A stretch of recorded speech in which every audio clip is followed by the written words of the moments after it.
Héroise, Yeux et Rochebotte, Viking, Antise, Grammaty, Wasteland, Iroise, Finistéré, Sol, Shannon, Fatness, Landy, Irish, Hey bruit, toi Marty, on embarque, on est parti. Viking, Etsy, je voulais pas venir. Dogger Fisher, mon cœur, j'ai mal au cœur. Force, Fortis, force 7 après la brise. Arrête la météo, Marie. Le gros temps, vois-tu, je le devine. Et remétéo, Marie. Des arguments tombent à l'eau quand la mer se fait chafouiner.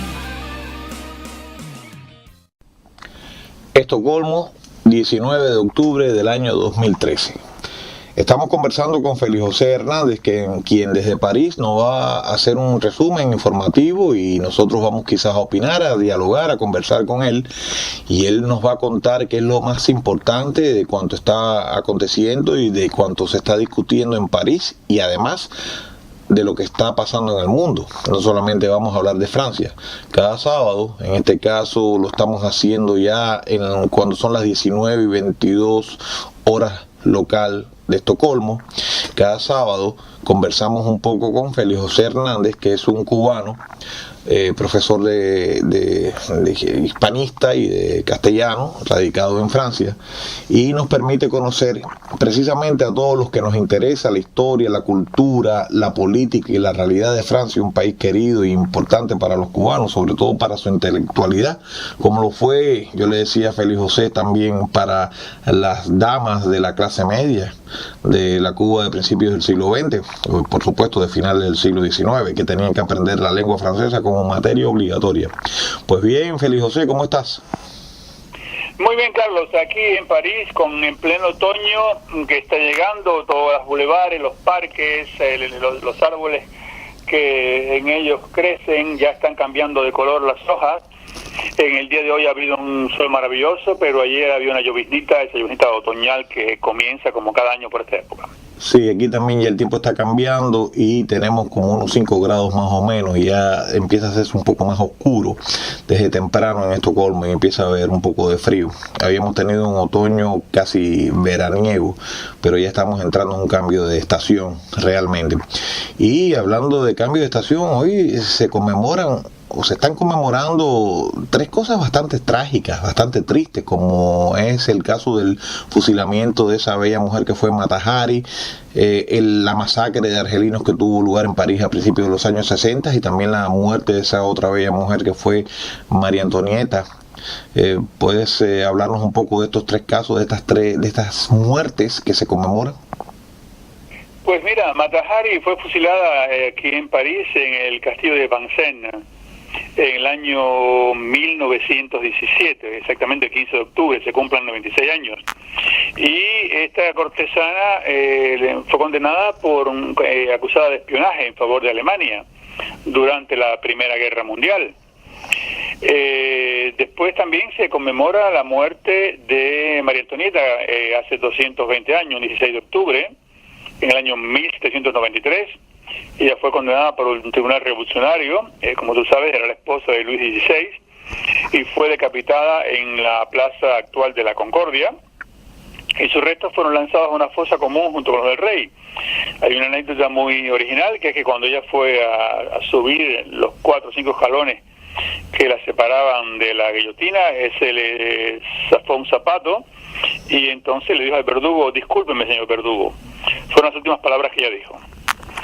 Pero bueno, hace 52 años, el 17 de octubre del año 61, hubo una manifestación de argelinos pacíficamente aquí en París contra el toque de queda que había sido decretado por el prefecto de París, Papon, y que se aplicaba solamente a los norteafricanos. Estábamos en plena guerra de Argelia, y esta manifestación organizada por el Frente de Liberación Nacional dio lugar a unos afrontamientos. Los policías tiraron con balas reales hacia la muchedumbre, y la represión provocó centenares de heridos y decenas de muertos, lo cual la prensa no escribió ni una sola línea, porque en plena guerra eso hubiera podido provocar una revuelta de los cientos de miles de argelinos que vivían en Francia, pues quedó escondido durante años. Sabes que estaba pensando ahora mientras hacías las reseñas de estas muertes, ¿no? Estaba pensando primero en el caso de Mata Hari, una mujer procedente de los Países Bajos que muy joven se casó con un militar radicado en Java, en la isla Java, donde parece que aprendió ciertas técnicas amatorias, ¿no? Ella fue madre de 2 niños, un niño que parece que fue envenenado y una hija que logró sobrevivirle.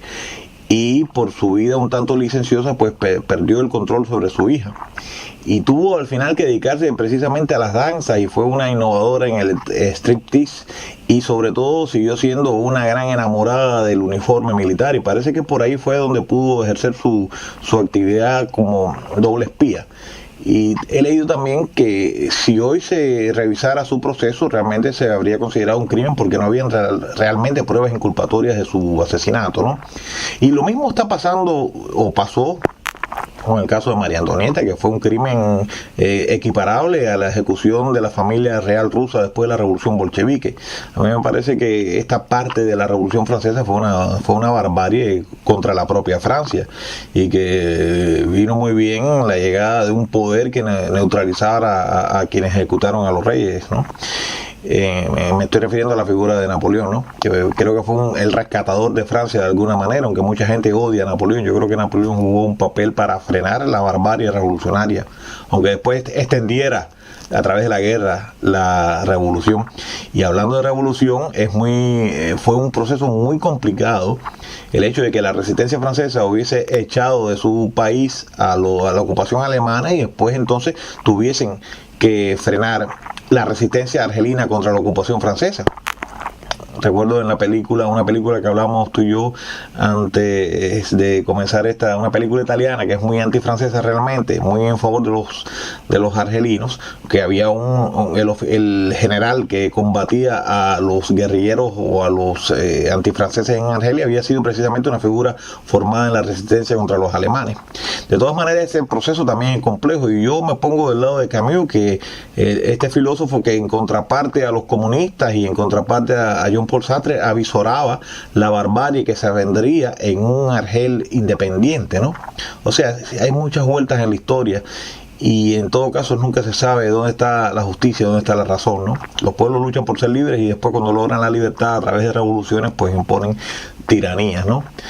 También de estos años 60 hay una figura que yo de niño seguía mucho en el cine, que es Jean Paul Belmondo, que tengo entendido que está siendo muy, muy ovacionado. Sí, el lunes 14 de octubre fue el primer día de la 5ª edición del festival Las Luces de Lyon, en homenaje a Lumière, a los hermanos Luz que inventaron el cine. Y es una verdadera fiesta de cine que organiza y supervisa Thierry Frémaux, que por otra parte también es el gran maître de la selección del Festival de Cannes. Y por la noche asistió nada menos que Jean-Paul Belmondo, aquí lo conocen como Bebel, y con su barbudo verdaderamente estaba en plena forma, y las 4.900 personas que llenaban el local se pusieron todos de pie y hubo una enorme ovación, una ovación gigantesca, lo que aquí le llaman, lo dicen en inglés, standing ovation, pero con una sonrisa luminosa.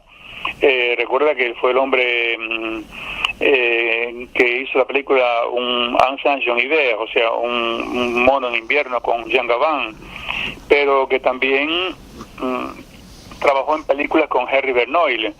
Henri Verneuil, a los que criticaban mucho la gente de la Nouvelle Vague, porque decían que hacía un cine comercial. Pero sin embargo, Verneuil hizo películas como Peur sur la ville, Miedo sobre la ciudad, o El clan de los sicilianos, que tuvo millones de espectadores. En todo caso, Belmondo es parte del patrimonio popular cinematográfico francés. Y sabes que he oído que en aquellas películas de acción donde él trabaja, que es como tú dices, él hizo un cine muy variado, no necesariamente un cine comercial, pero también hizo mucho cine comercial. He escuchado, y no sé si será verdad, y quizás tú me puedas confirmar, que él no usaba dobles, que él hacía los actos acrobáticos, ya sea sobre un avión o en otras situaciones peligrosas. Dicen que él era el que interpretaba esos momentos. No, exactamente, pues es una cosa muy meritoria porque realmente eran películas impresionantes, ¿no? Como impresionante debe ser entrar en una confitería francesa y en París, sobre todo en la semana de la confitería.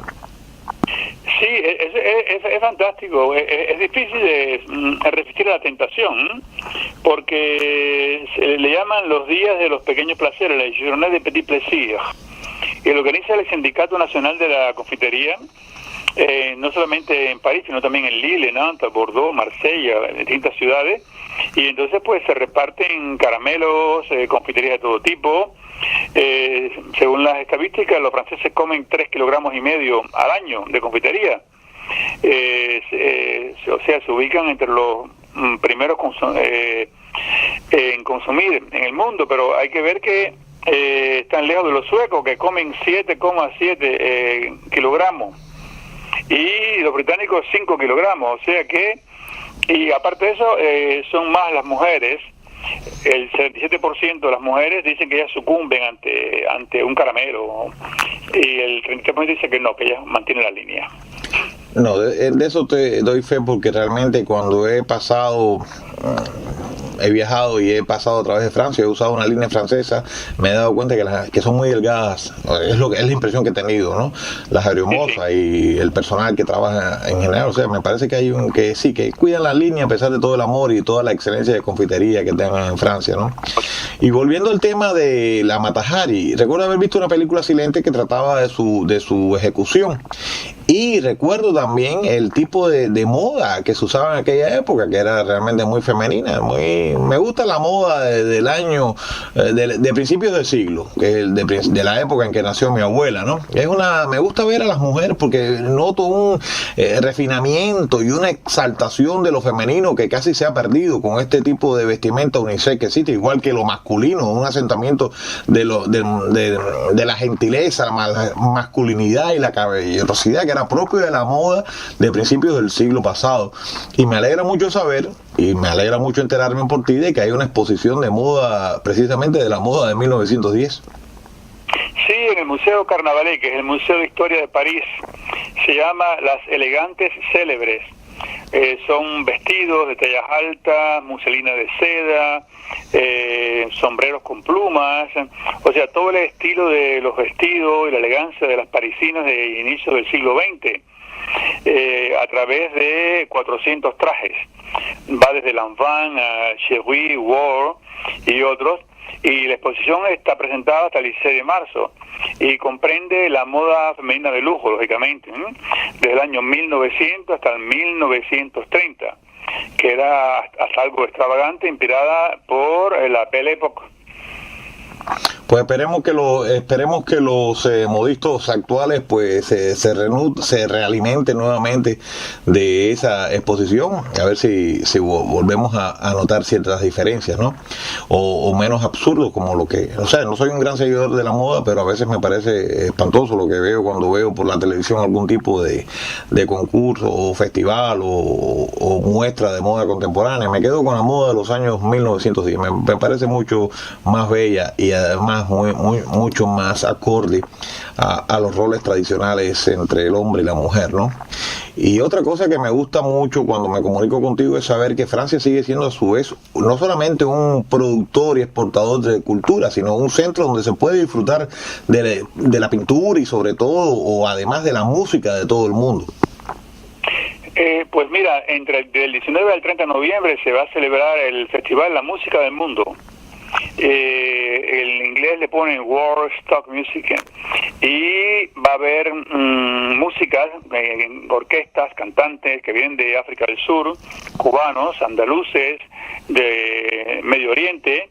Esta edición va a ser una ocasión única, según dicen los promotores, para comprender las músicas y los proyectos acústicos raros en el Teatro Le Boeuf du Nord. Se va a celebrar.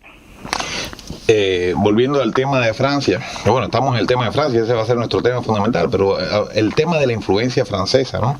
Yo recuerdo cuando era niño me gustaba revisar los libros de mi abuelo, y entre los libros estaba una biografía dedicada a la reina Margarita, ¿no? Y hace algunos años descubrí, porque no la había visto nunca, la película La Reina Margot, que me interesó mucho porque, o sea, ese libro lo había visto de niño y no recordaba mucho los temas, pero al ver la película revisé y entendí o pude mirar, o pude reaprender un poco el tema de la lucha entre los protestantes y los católicos en Francia y cómo se definió con la masacre de San Bartolomé la línea católica. El otro día te decía que en Francia yo noto un cierto protestantismo, un barniz protestante dentro del catolicismo o una influencia muy fuerte del protestantismo, y en esa película que me gustó mucho, que es una película como del 94 más o menos, pues yo veía la historia, la reconstrucción de aquella sangrienta masacre que tuvo lugar en Francia, ¿no?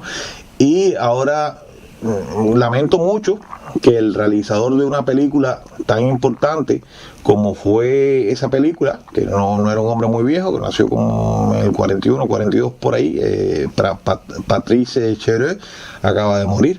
Lo lamento mucho.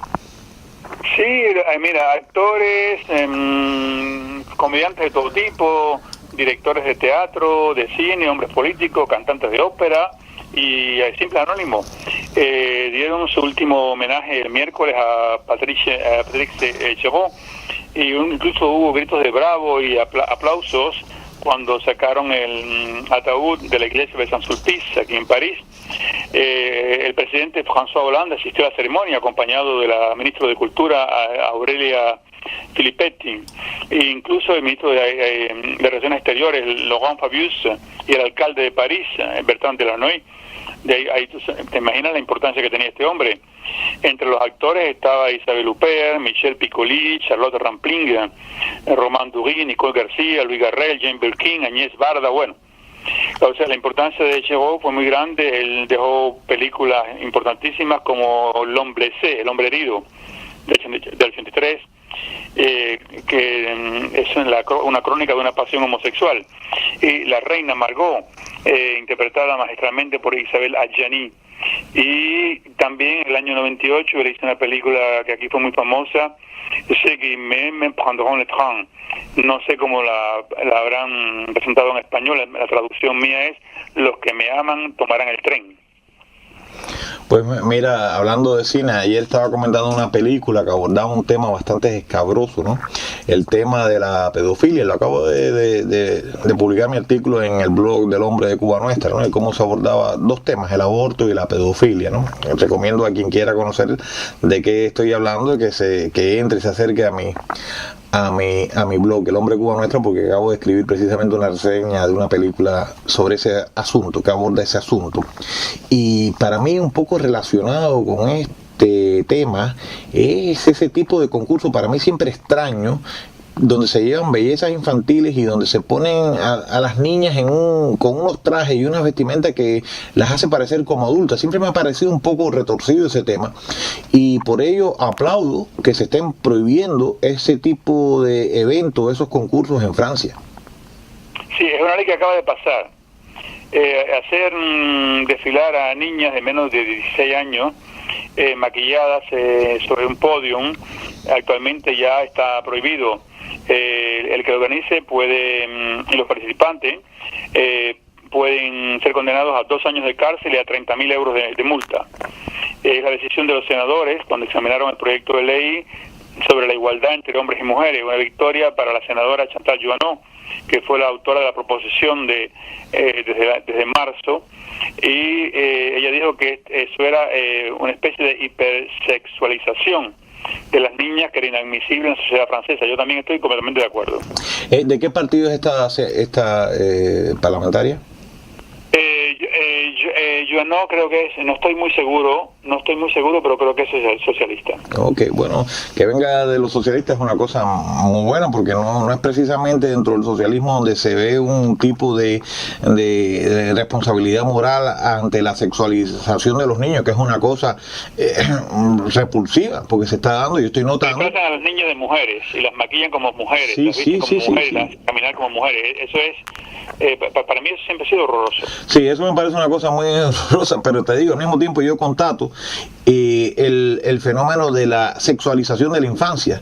Por ejemplo, uno ve materiales supuestamente infantiles, animados y demás, donde hay un tratamiento desbordado de temas eróticos y sexuales que nada tienen que ver con la infancia, y hace años siempre había una crítica muy fuerte al cine y una alerta muy grande sobre lo que tenían que ver los niños. Y ves materiales, pues vamos a hablar de dos series animadas que por lo menos en Suecia se pasan en horario infantil y se presentan como materiales infantiles, como sería Family Guy o los mismos Simpsons, que han degenerado. A mí me gusta mucho como adulto, pero no como niño, no para la visión de un niño, ¿no? Que han degenerado en temas eróticos que nada tienen que ver. Entonces este tipo de festival me parece que también es un paso de adelantar la sexualidad de unos niños que no deben ser tratados así. Y hablando de niños, yo quisiera que habláramos de cuáles son los nombres más comunes en Francia en estos momentos, los nombres que reciben tanto las niñas como los niños. Cada año sacan estadísticas, se llama el oficial de Pronom, y acaba de ser publicado, ayer salió la nueva estadística, y resulta que el nombre que más se puso en este año, o sea, ellos lo miden en septiembre, el nombre que más se puso a las niñas que nacieron en Francia fue Emma, y a los niños Nathan. Pero Emma domina prácticamente desde hace 10 años consecutivos.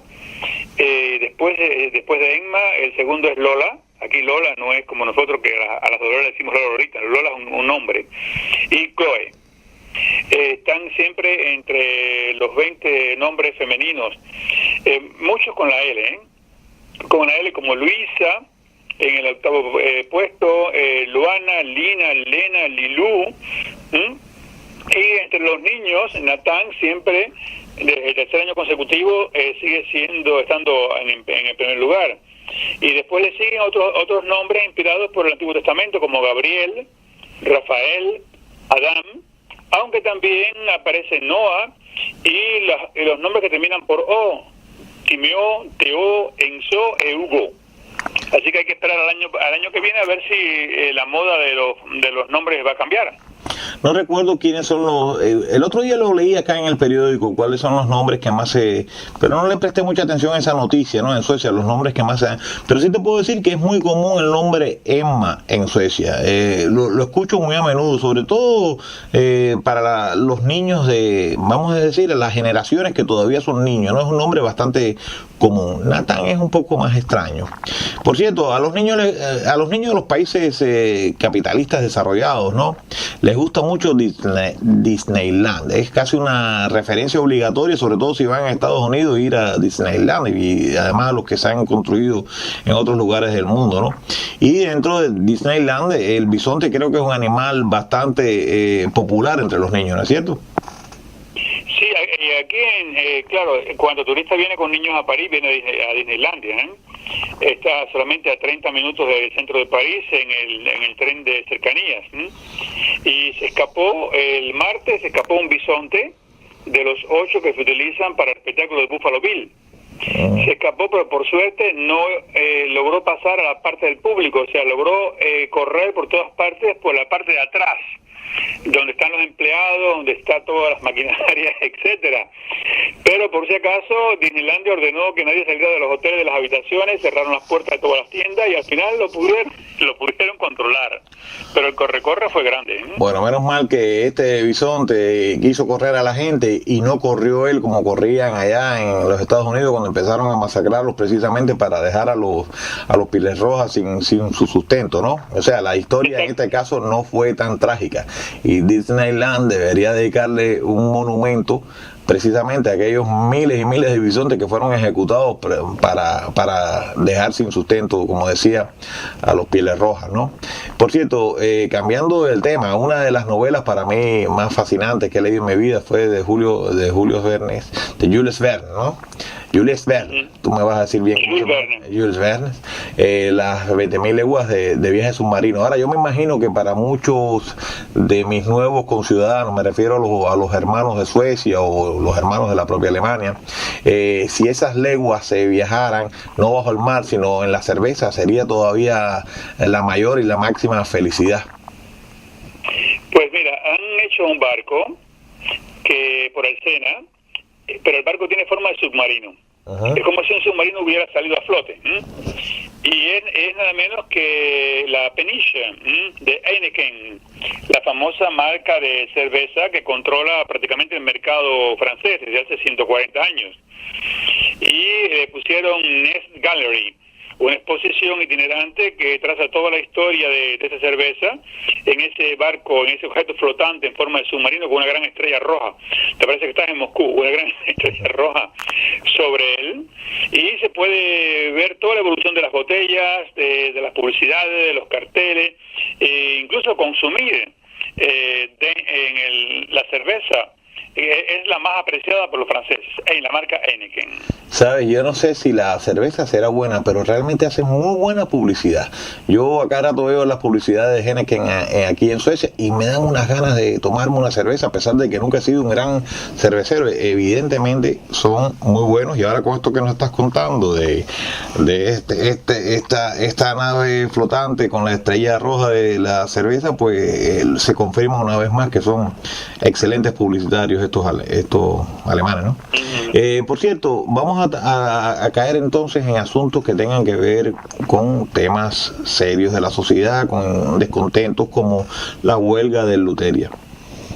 Sí, mira, el Hotel Lutetia es uno de los hoteles más lujosos de París. Lutetia, perdón, dije Lutetia, corrijo. Ese fue el nombre primitivo de París, puesto por los romanos, Lutetia. Y este hotel es de triste recordación porque allí estuvo la Gestapo y ahí se torturó y se asesinó a mucha gente durante la ocupación. Después fue limpiada su imagen porque el hotel fue ocupado por los resistentes, y ahí traían a todos los que regresaban de la deportación de los campos de concentración. Y la gente, las multitudes iban todos los días a ver las listas que se ponían en la fachada de la gente que llegaba cada día a los campos. Pero bueno, la fama está ahí del hotel. Pero en este momento ahí están en huelga los empleados.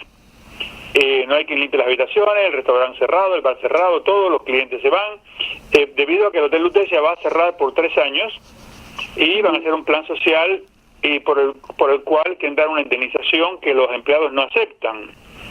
Y entonces hay manifestaciones, hay altoparlantes, megáfonos, mucho ruido, y espero que los empleados les den una buena indemnización. Bueno, por lo menos hay una pequeña revolución Hotel Lutetia. Bueno, por lo menos que tengan esos 540 euros que a veces la gente necesita para terminar el mes. Sí,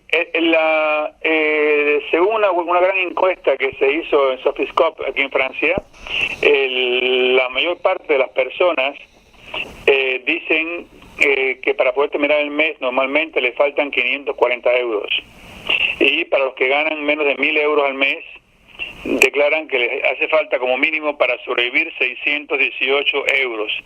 Pero esto ha traído como consecuencia una nueva ley, por la cual se considera que, al igual que la discriminación contra una persona por su gusto sexual, o sea, contra los homosexuales, la discriminación por las personas mayores, por que tú poseas determinada religión, por tu sexo, también se considerará a partir de ahora la discriminación por la pobreza.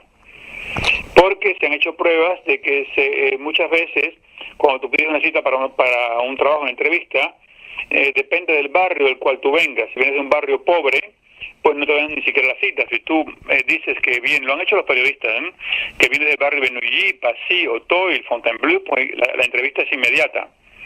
O sea que es una ley que condena la discriminación oficialmente. ¿Sabes qué? Me parece genial esa ley. Yo creo que hay que a veces este tipo de ley que de alguna manera algunos llaman, porque me parece que tiene un poco que ver con la discriminación positiva, ¿no? Son fundamentales. Y es verdad lo que tú dices. Eso también se puede ver en Suecia. Si la gente proviene de un barrio más humilde, marcado como un barrio delictivo o pobre o ambas cosas, pues entonces no importa el currículum que traiga la persona. Muchas empresas automáticamente eliminan eso a esa persona. Entonces, de la misma manera, como tú también dices, que hay leyes contra la discriminación por orientación sexual, por raza y demás, la discriminación por pobreza debería ser la ley contra la discriminación por la pobreza debería ser una ley incluso universal. Pues mira, muy bienvenida esa ley, no solamente para Francia, sino para el mundo en general.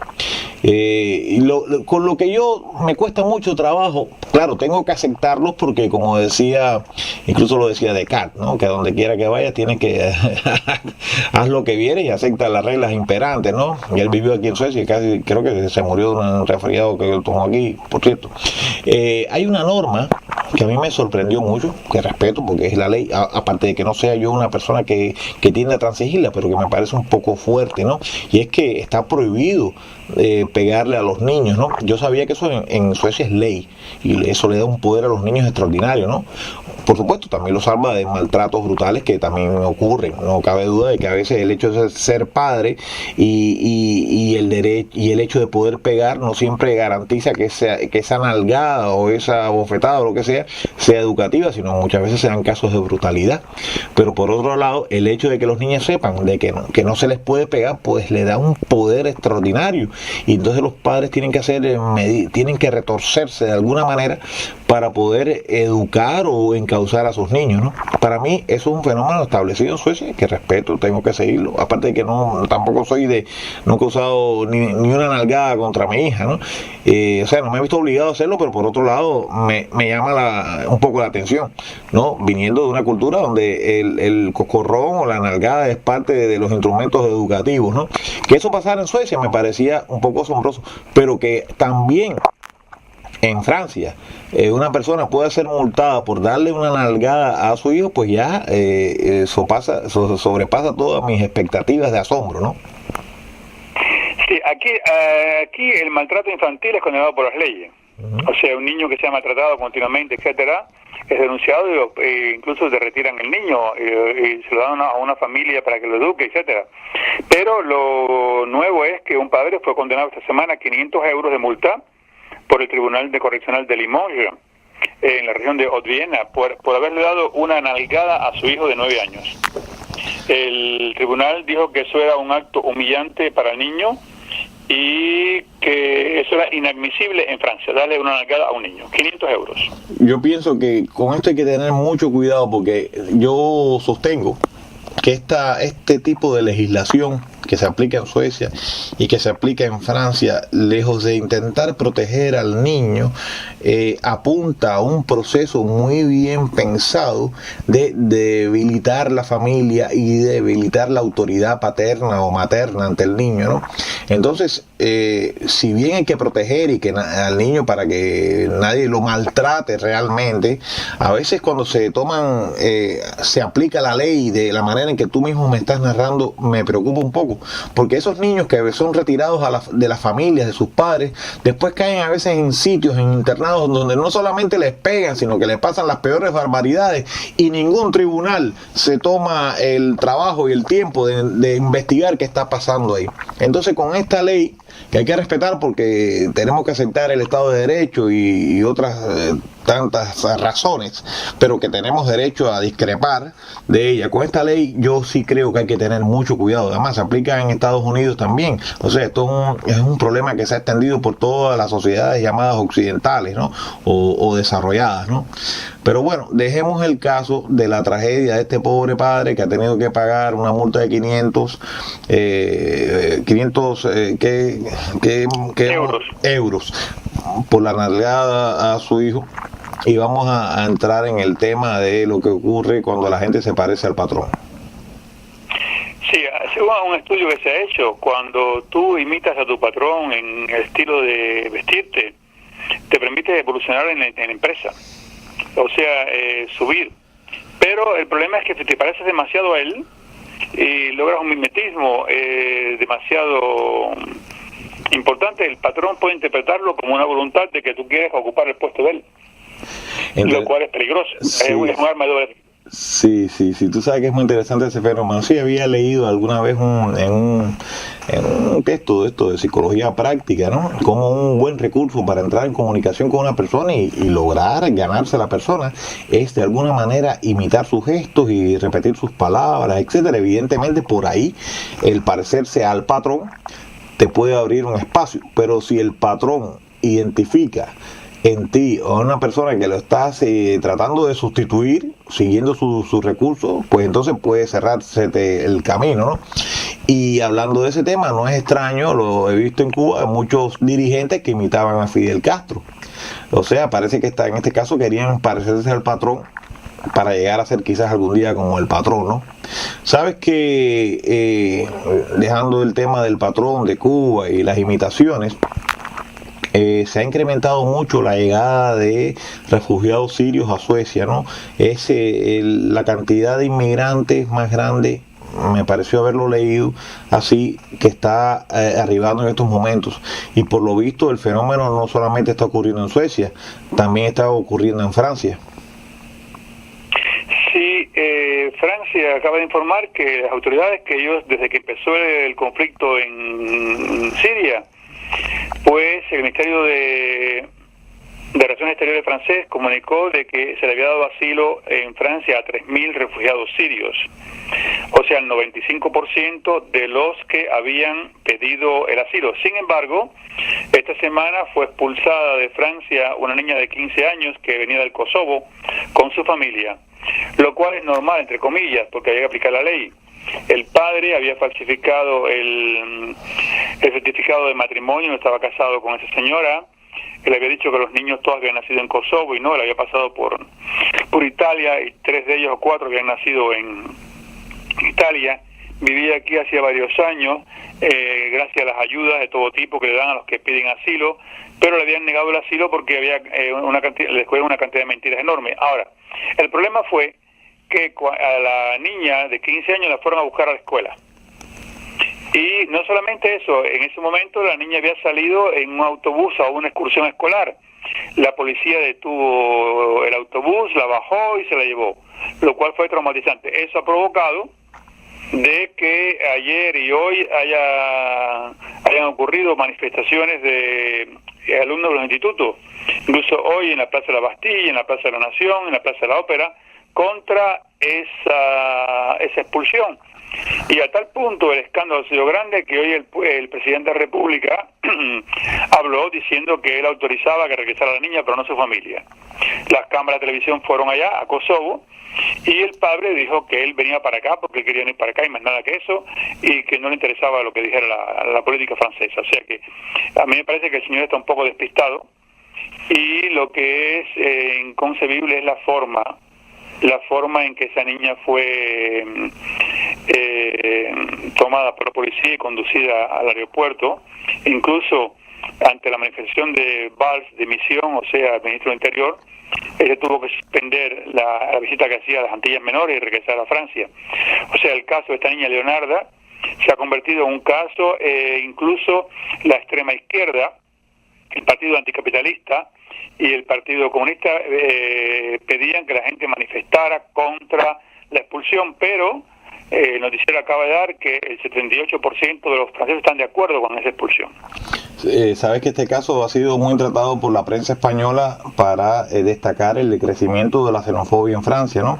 Pero a mí me da gracia cómo se toma este caso, que para mí es cruel, y yo creo que la niña, el padre, no importa todo lo que haya pasado, deben vivir en el lugar que ellos les plazca, si es Francia, si es Kosovo, si es cualquier lugar. O sea, yo soy un absoluto liberal en cuanto al desplazamiento de seres humanos, ya que vivimos en un mundo globalizado donde parece que solamente son las mercancías y los capitales los que pueden desplazarse, no los seres humanos.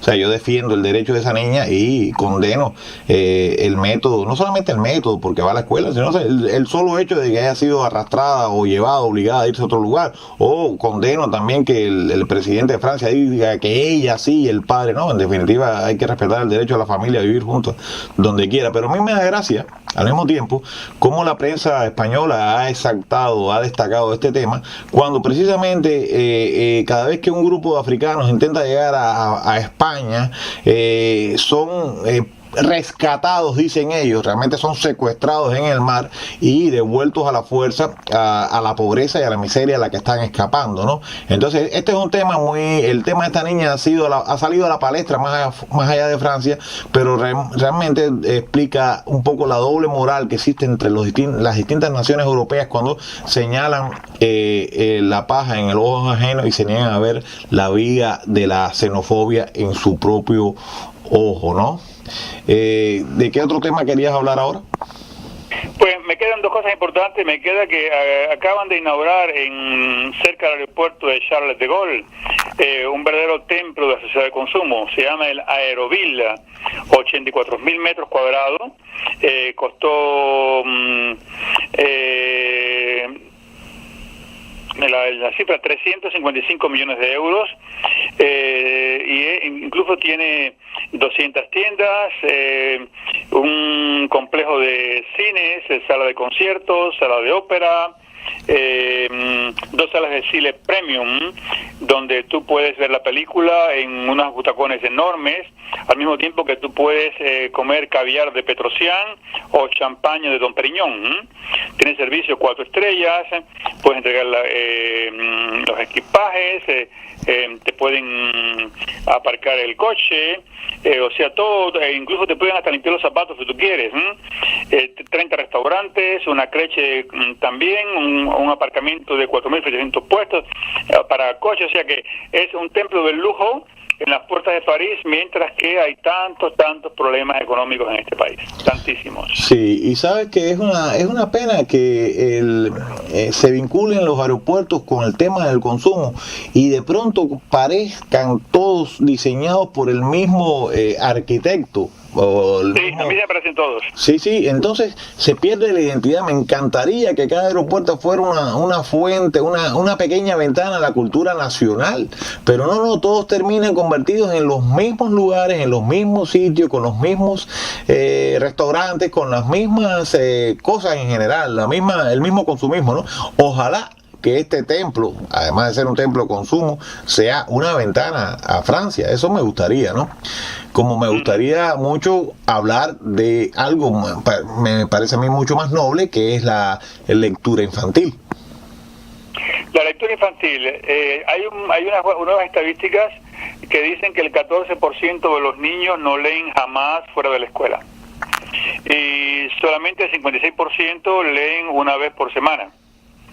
Y sobre todo en las clases sociales donde los padres tienen cierto nivel cultural, mientras los hijos de los obreros y de las personas que tienen un bajo nivel cultural prácticamente no leen. Las casas están invadidas por los vídeos y las pantallas de televisor y en nada por los libros. Es una cosa triste, o sea, hasta la diferencia social se ve en ese aspecto. Sí, tú sabes que es triste que los niños de esta generación comparado con la nuestra, ¿no?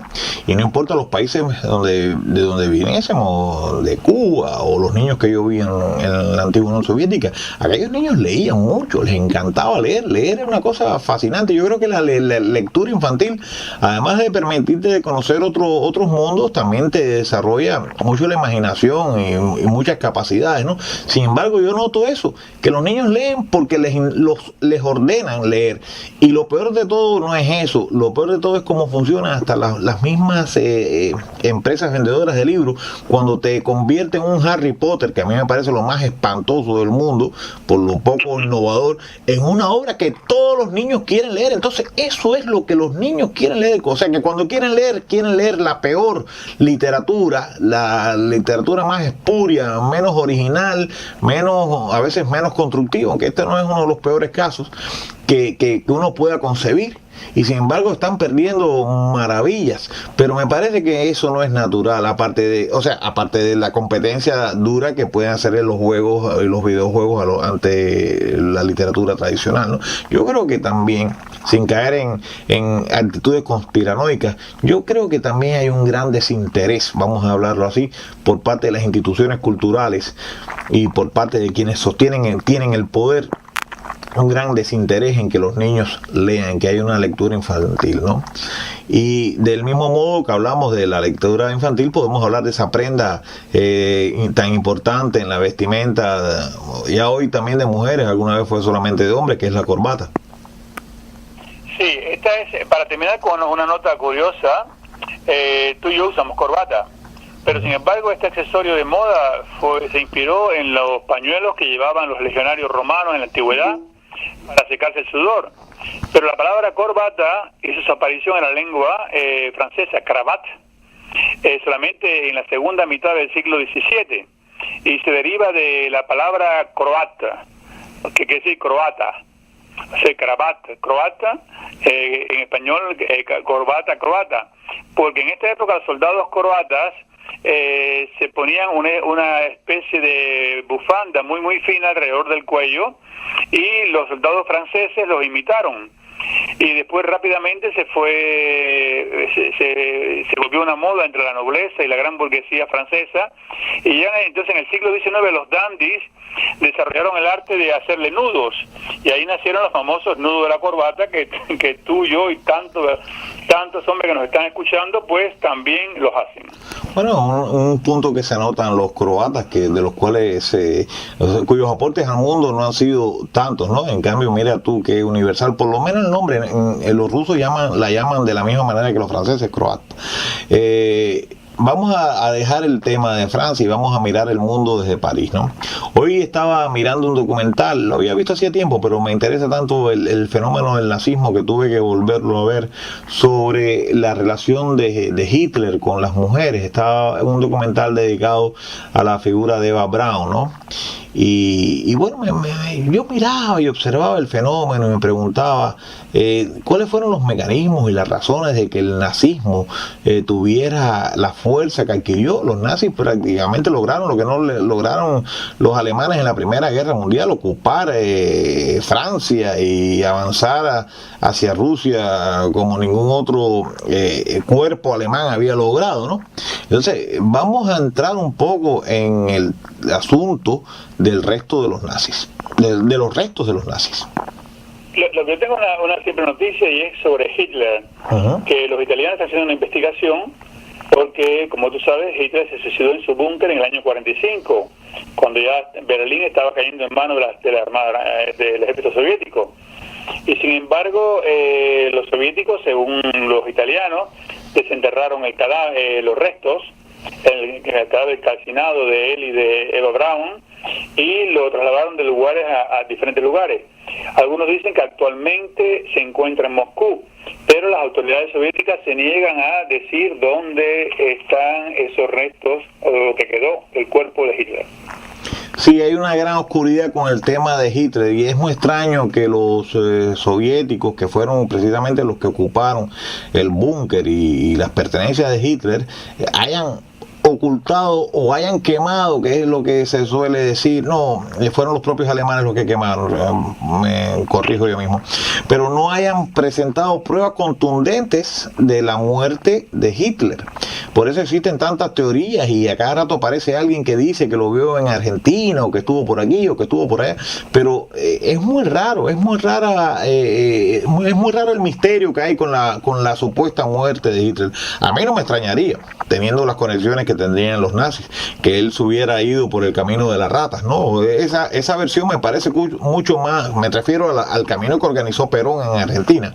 Esa hipótesis me parece mucho más creíble que la de su suicidio y su ejecución, ¿no? O su ejecución, no, el apoderamiento de los restos, de sus restos por parte de los soviéticos, ¿no? Yo me creo más la teoría de la sobrevivencia de Hitler, ¿no? Que claro, ya a la altura estaría muerto de todas maneras, ¿no?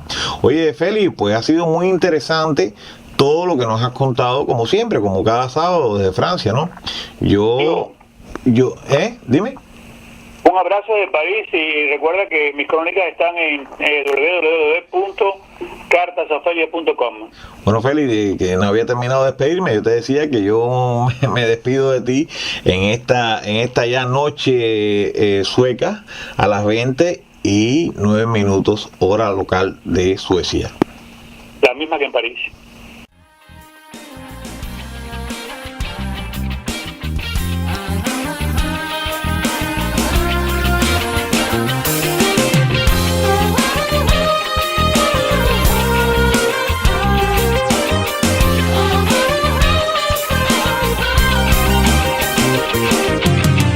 Un beurre tamise commence chez ma chemise.